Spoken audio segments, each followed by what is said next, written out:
Halo sahabat sastra, kembali bersama saya Jenny Buteto di acara Likonyastra Apresiasi Nikmat Sastra.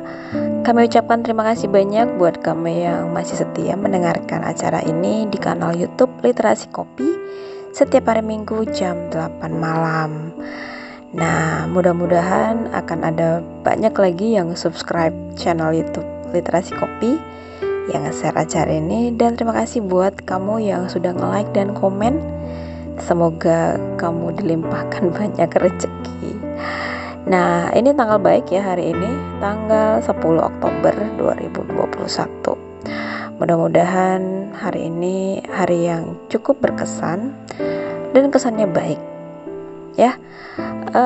Oke, minggu ini akan ada teman saya Esther Pandiangan yang akan membacakan puisi-puisi cintanya. Seperti apa? Kamu tunggu aja. Tapi sebelumnya saya akan bacain satu karya cerpen berjudul Salma karya Muram Batu yang diambil dari salah satu buku kumpulan cerpennya. Seperti apa kisahnya Salma ini? Yuk didengerin. Enjoy.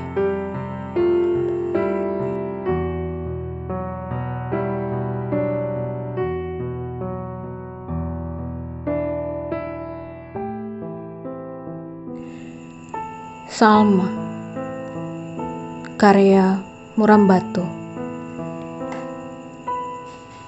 Salma yang telah bersuami tak boleh lagi menari.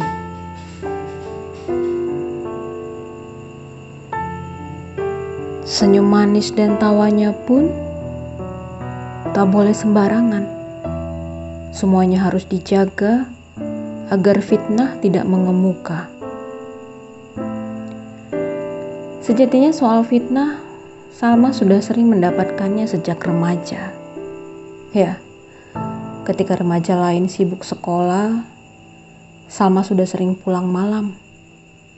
Panggung satu ke panggung lainnya telah membuat cinta remaja di taman kota hilang.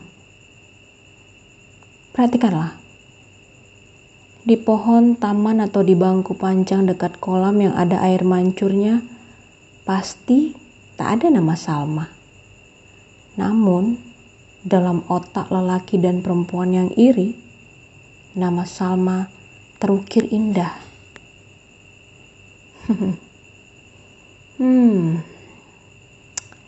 Bunga panggung penari murahan. Padahal Salma bukanlah penari seksi berbaju minim dan menjual lekukan tubuh yang dibalut kostum ketat. Salma adalah penari sopan, penari istana. Tapi ya, tetap saja, karena terlalu sering pulang malam, kasak-kusuk tentang kehidupannya begitu mewarnai pergaulan di sekolah. Maka jangan bicara soal fitnah pada Salma. Ayolah bang, tari adalah duniaku. Tawa dan senyuman adalah jiwa. Abang kan tahu, jauh sebelum kita menikah aku sudah jadi penari. Dan karena aku penari istana Maimun lah abang meminangku. Adakah suara orang yang terbeli didengarkan? Jawabnya tidak. Mas 25 gram tidak bisa dibantah. Satu set kamar pengantin harus menjadi sangkar indah. Dan seperangkat alat sholat menjadikan suara suami mengalahkan Fatma ulama. Begitulah pernikahan.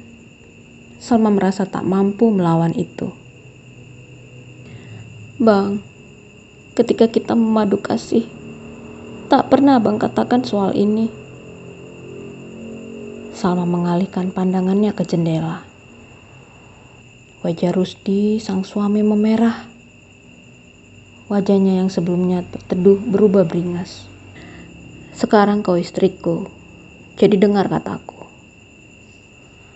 Kalau aku bilang tidak, maka tidak artinya. Tidak ada kompromi di sini.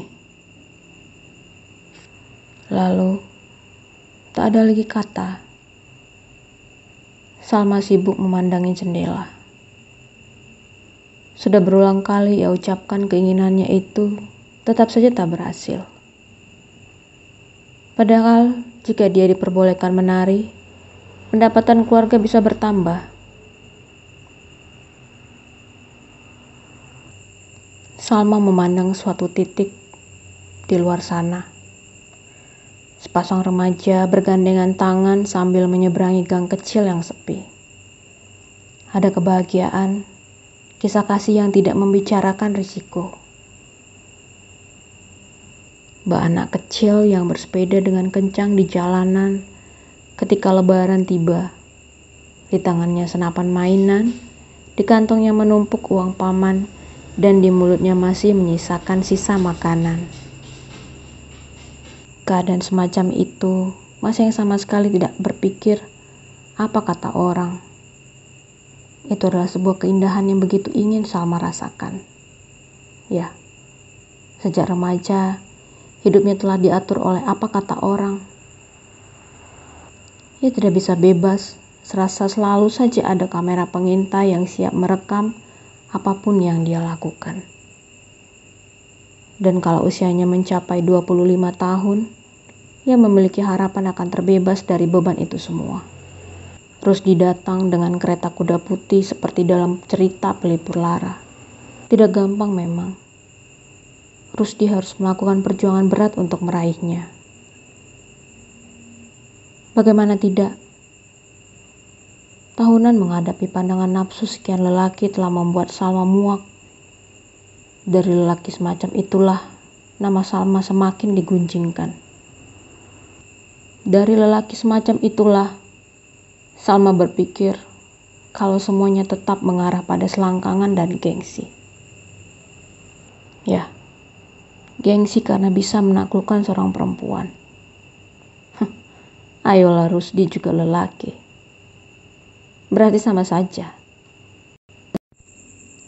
Beruntung, Rusdi memang pangeran berkuda dalam cerita perlipur lara itu.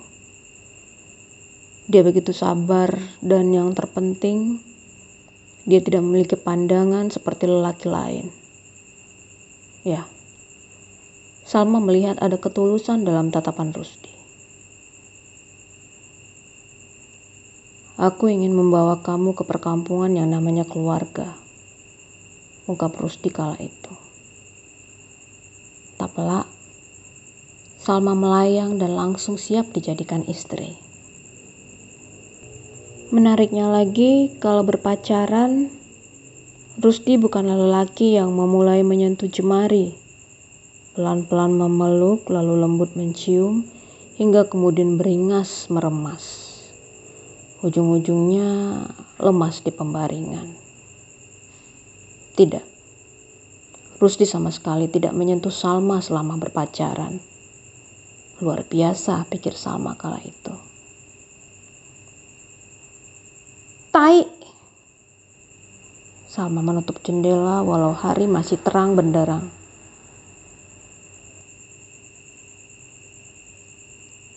Salma berkeringat dingin.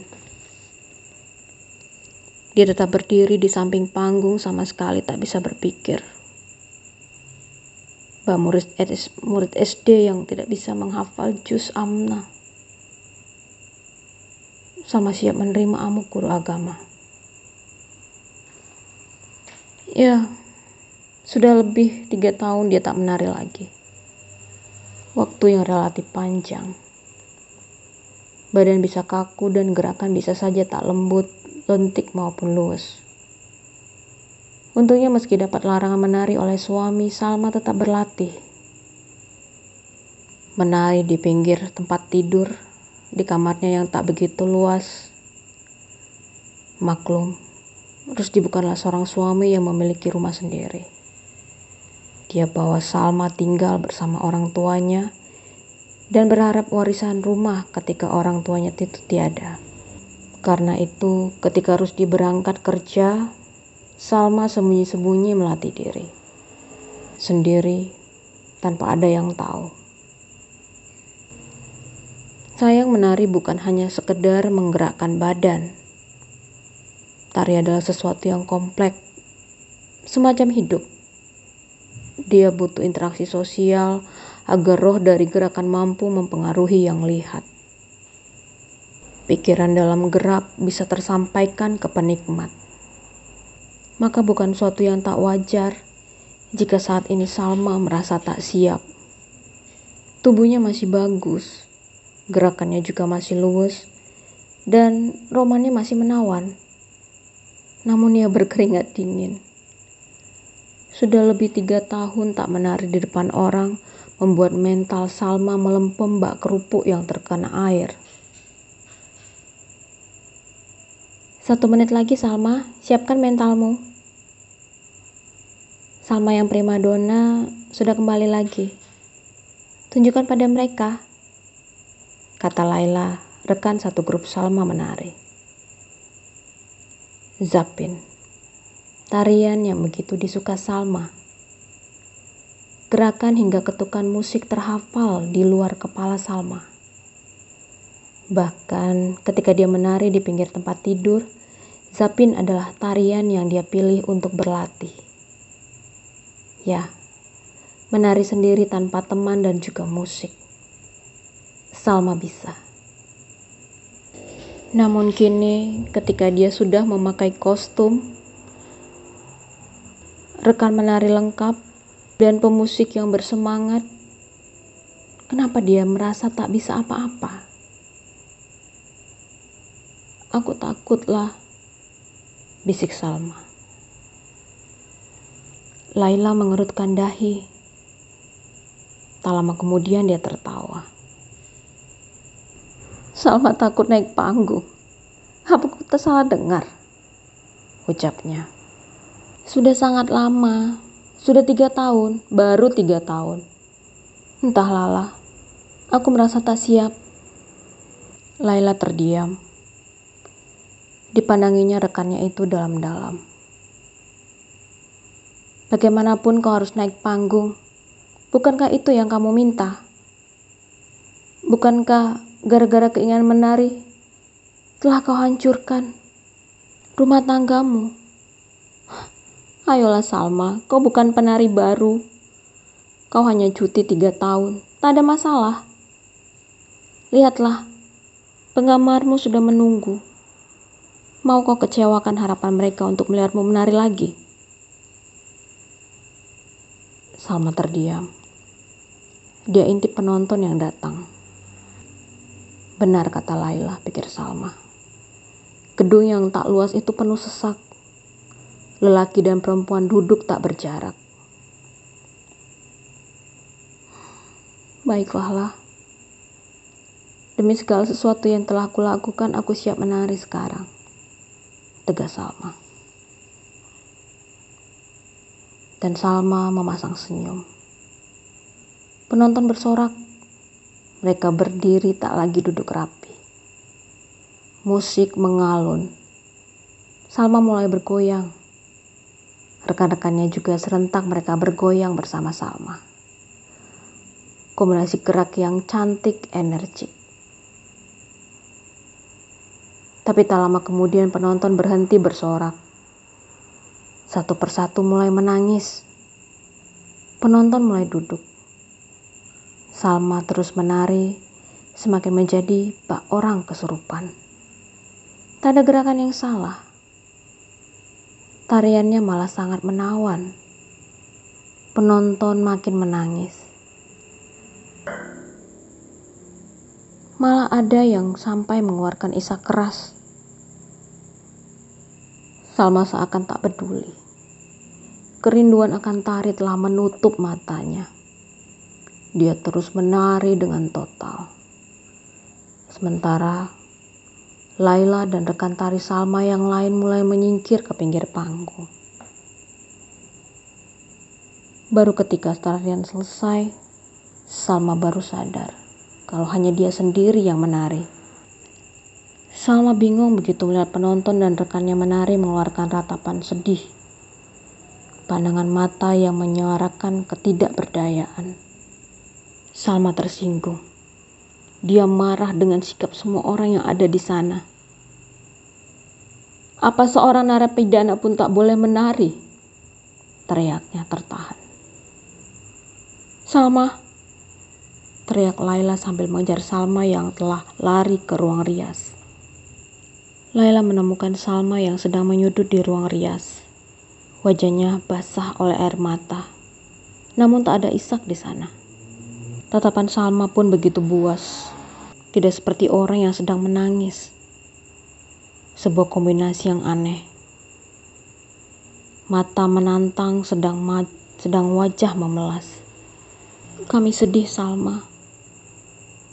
Gerakanmu menyadarkan kami bahwa ada ketidakadilan di sini, di dunia ini," kata Laila.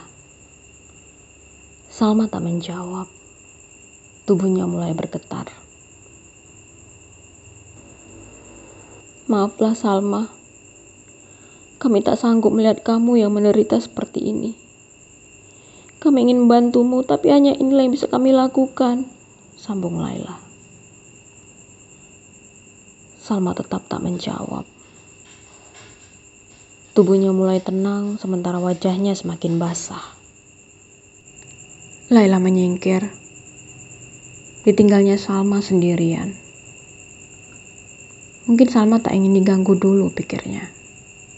Tanpa sadar, wajah Laila pun mulai basah. Teringat olehnya ketika suatu pagi di sebuah surat kabar ia baca kisah pembunuhan yang dilakukan oleh seorang istri kepada suaminya. Sang istri menyirami tubuh si suami yang sedang tidur dengan bensin dan kemudian membakarnya. Akibatnya tak hanya si suami yang tewas, mertua dan saudara si suami lainnya juga tewas. Tercatat 5 orang tewas dalam kebakaran di tengah malam itu. Sedang sang istri buron sekian minggu.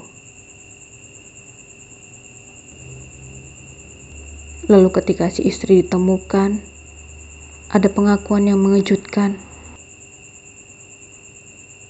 Si istri yang bernama Salma berusia 27 tahun mengaku kalau membunuh suami dan keluarganya itu karena ingin menari lagi.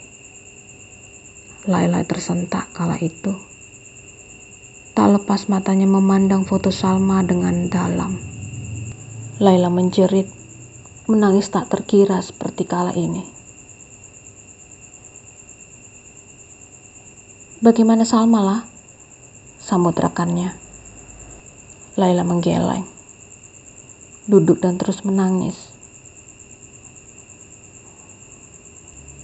Penonton yang tetap bertahan di gedung aula Lembaga Pemasyarakatan Tanjung Gusta itu hanya bisa diam. Tak ada yang berbicara. Semuanya sibuk berpikir. Teringat oleh mereka ketika seorang penari bernama Laila sibuk menghubungi mereka, mencari dukungan untuk pembunuh sadis bernama Salma, yang tak lain adalah penari favorit mereka. Ya, untuk membantu membebaskan Salma adalah sesuatu yang tak mungkin. Salma terjerat hukum pembunuhan berencana dan menewaskan 5 manusia. Hingga yang bisa mereka lakukan hanya membantu keinginan Salma menari lagi. Maka sejak itu mulailah mereka melobi pejabat dan praktisi hukum yang mereka kenal. Permintaannya hanya satu, izinkan Salma menari sekali saja di depan penggemarnya. Dan keinginan itu berhasil. Ya, Salma mendapat izin menari walau tidak boleh keluar penjara. Aula Lembaga Pemasyarakatan Tanjung Gusta pun menjadi ruang pentas. Penonton dari luar dibolehkan datang walau dalam jumlah terbatas. Kalau tidak dibatasi, bisa saja pihak penjara kerepotan. Bagaimana tidak? Saat persidangan kasus pembunuhan itu saja, ruang sidang tak cukup menampung khalayak. Apalagi kalau Salma menari. Berita yang dibuat oleh surat kabar di Medan begitu hingar-bingar. Bayangkan saja, Seorang penari cantik tega membunuh keluarganya karena ingin menari lagi. Siapa yang tidak mau membaca kisah itu?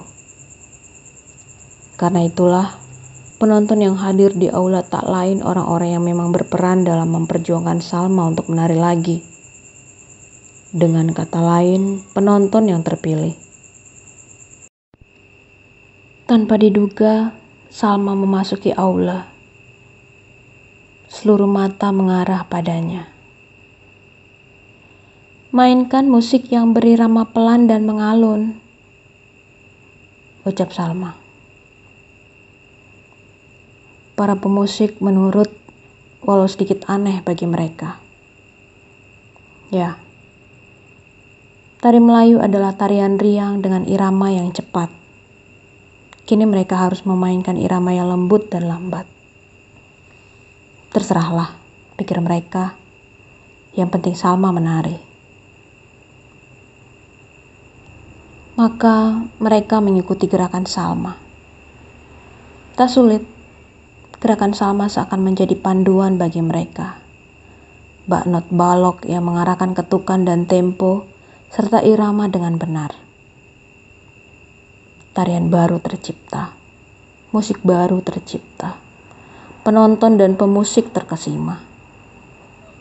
Dalam tangis yang dalam, mereka menikmati sebuah tari yang menawarkan kesedihan dan kekosongan yang indah. Hingga melalui sebuah hentakan yang halus dan tarian pun usai. Terima kasih. Kalian semua akan kuingat dalam hidupku, ungkap Salma sembari berlaru ke ruang rias. Mengganti kostum dengan baju penjara, ia berjalan lurus tanpa melihat ke belakang, memasuki sel dengan diam, tidur dalam tangis. Medan, September 2009.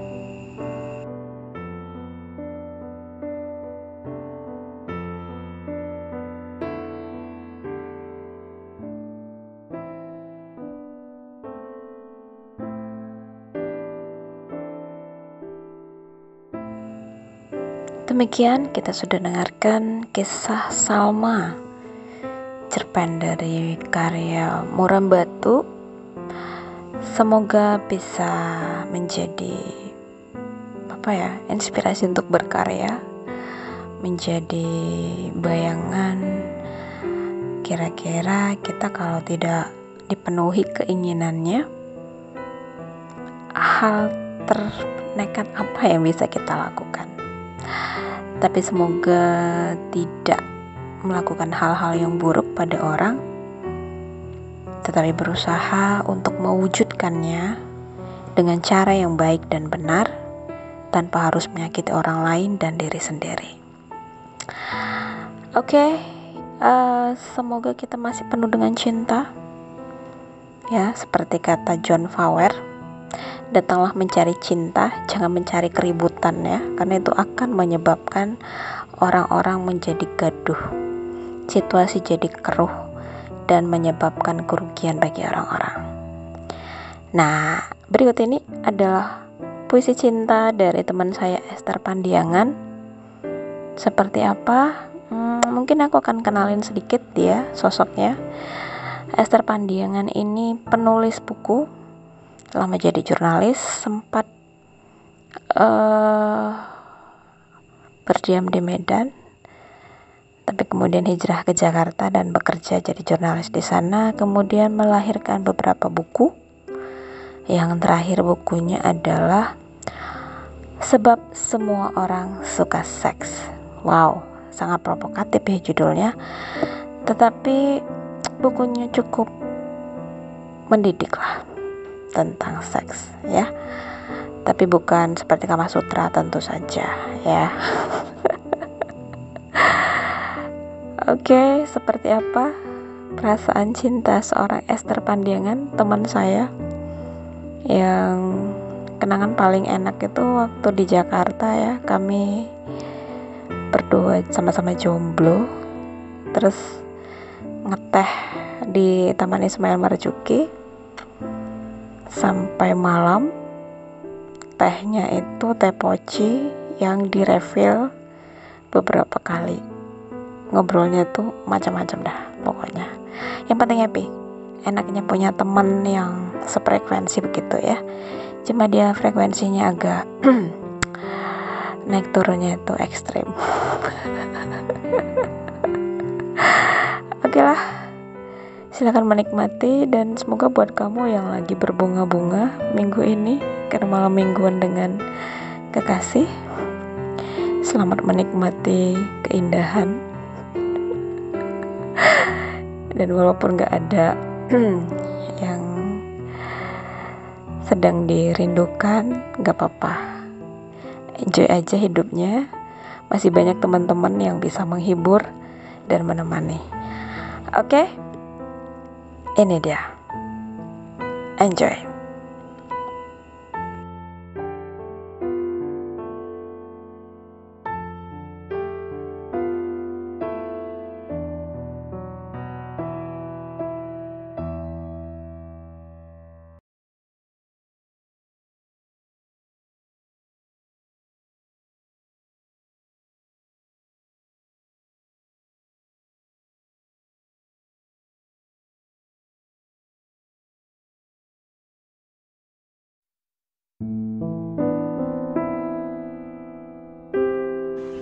Kakak, saat matamu menutup, aku menulis cerita-cerita kita, lalu menggantungkannya di langit.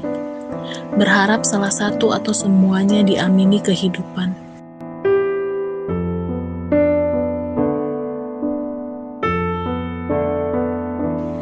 Aku mau kau tidak hanya mengingat punuk payudaraku yang kecil atau lengkung pinggul dengan ukiran di perut kanannya.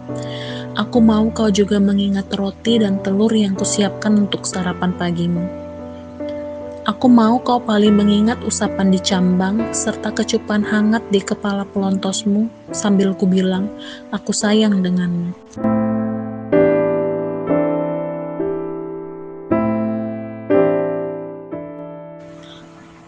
Mungkin aku sering gagal melukis ruas-ruas wajahmu, tapi semesta tidak pernah luput membawamu pulang ke pelukanku.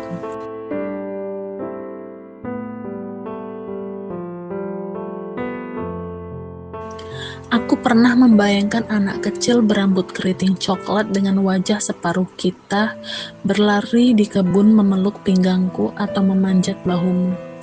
Kita berumah di tempat di mana tidak ada sinyal dengan atap langit yang jauh lebih biru ketimbang Dili. Kita bisa bergandengan tangan sesuka hati, hidup sederhana, dan melakukan kebiasaan-kebiasaan masa kecilmu. Bisakah?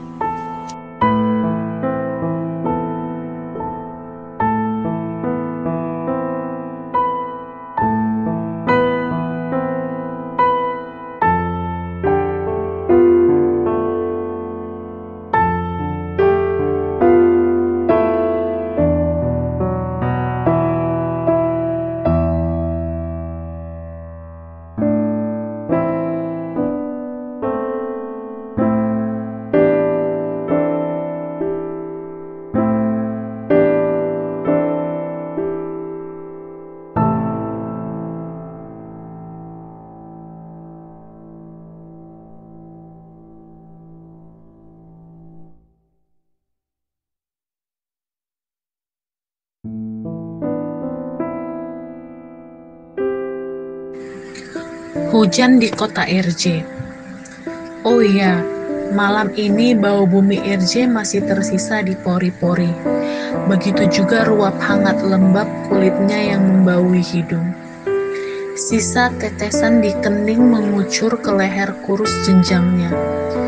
Bibirnya penuh dengan puting susu yang tegang. Sorot matanya lembut menangkupi bola mata. Ada sesuatu yang lebih dari sesuatu di sana. Napasnya berdesah, mendesah, dari deru menjadi lembut tenang. Birahinya masih membumbung, tapi celana masih melekat. Dia tatapi perempuan yang berbaring di ranjang setengah telanjang. Maunya memindahkan pola, tapi dia terperangkap rasa. RJ berlalu, tapi yang terjadi tidak akan lalu.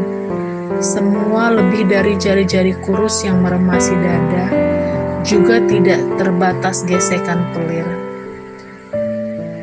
Ya, kita selalu tahu, kita lebih dari keringat di pembaringan. Percakapan-percakapan kita dan isi kepalamu yang melesaki kepalaku melebihi persetubuhan kulit. Itu persetubuhan semesta. Hujan deras di kota RJ. Perempuan memungkasi abjad sembari menunggu kereta. Beberapa bulan lagi katanya. Setahun lagi, tanya dia. Ya, kalau semesta menghendaki, diamini keduanya.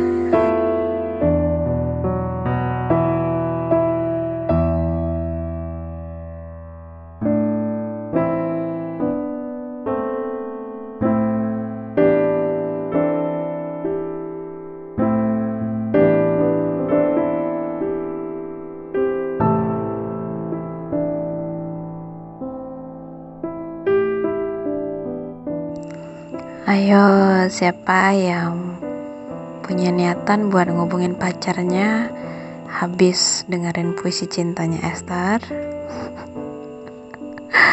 Ya, segeralah ya. Jangan ditunda-tunda dan jangan ragu-ragu, karena menyatakan perasaan itu tidak bayar, gratis, dan menyebabkan kelegaan jiwa dan raga. Ya, itu adalah nasihat dari orang yang berperilaku kebalikannya ya. Oke, udah di penghujung acara ini. Terima kasih yang masih tetap dengerin ya. Aku ingatin sekali lagi, kalau kamu punya karya sastra yang mau dibacain atau mau baca sendiri karya sastranya, join di sini. Silakan. Datang aja ke Literasi Kopi. Nanti kita ngobrol-ngobrol. Ada John Power juga nanti yang bisa memfasilitasi pembacaan puisi kamu, atau kamu bisa sampein di kolom komen YouTube channelnya Literasi Kopi Likonya Astra.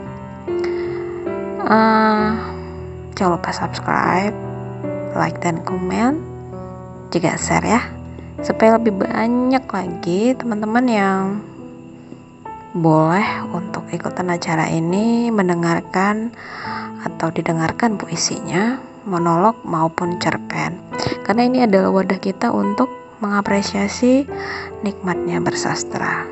Ya, jangan ragu-ragu, kita akan bersenang-senang di sini di setiap hari Minggu jam 8 malam. Sebagai penutup akan ada puisi lagi dari Esther, tapi kali ini puisi ini ditulis oleh Gunawan Marianto, yang menurut Esther ini adalah salah satu puisi kesukaannya. Puisi ini cukup manis tapi sekaligus juga getir. Seperti apa? Ya, enjoy dan sampai ketemu minggu depan. Dadah.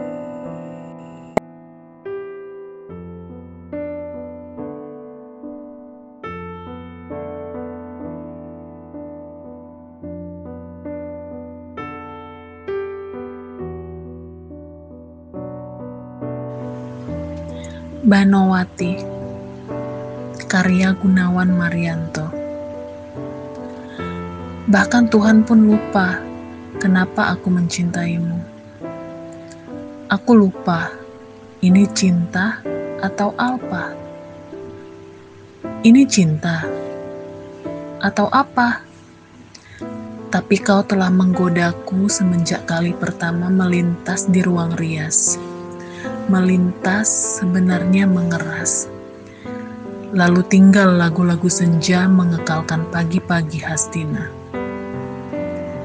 Kita pernah melewatinya. hanya lupa kapan. Cinta atau suka berkembang layaknya ilalang, membelukar hingga luar pagar-pagar rumahmu. Lalu jalan kecil yang memanggil-manggil, kecil seperti cinta, hanya pas buat berdua. Ya, kita bukan tukang kebun yang awas dengan warna daun-daun, tahu-tahu sudah bertahun-tahun. Perang besar telah lewat menghancurkan rumahmu, seluruh kesepianmu, seluruh yang pernah kau miliki. Wajah dan suaramu segera menua layaknya logam berkarat memberat. Kau belum setua itu. Kau tahu, kau hanya terlalu lama mencinta orang yang tak kau cinta. Aku ingin mengajakmu duduk di sebuah malam, bercakap banyak hal sambil menikmati angin, memain-mainkan rambut ikalmu yang tak tebal. Tapi batok kepalamu tak berisi apa-apa, hanya prasangka, perasaan-perasaan berlebihan. Bagaimana aku bisa membuatmu bahagia? Aku bahkan tak bisa membuatmu tertawa. Satu-satunya yang mungkin kulakukan, satu-satunya hal yang kuinginkan kau lakukan. Aku benar-benar tak tahu bagaimana harus mengakhiri ini selain dengan meninggalkanmu sendiri malam ini. Tapi jelas aku tak bisa bertahan dengan seluruh ledakan-ledakan kemarahan dan keputusasaan. Aku tak ingin tubuhku kering dan berkeping-keping setelah seluruh penyamaran dan pertempuran yang melelahkan dan menghabiskan. Seluruh tanya jawab kita berhenti sebagai upaya membangun hubungan yang banal dan mokal. Tanya jawab kita sekedar menunggu senja dengan lintasan-lintasan burung yang tak pernah kekal. Tapi kau terlanjur menggodaku. Bau tubuhmu telah melekat di paru-paruku, menjelma radang di malam-malam panjang. Bagaimana bisa aku meninggalkanmu dalam keadaan seperti itu?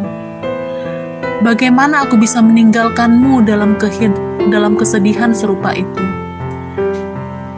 Bahkan Tuhan pun lupa kenapa aku mencintai.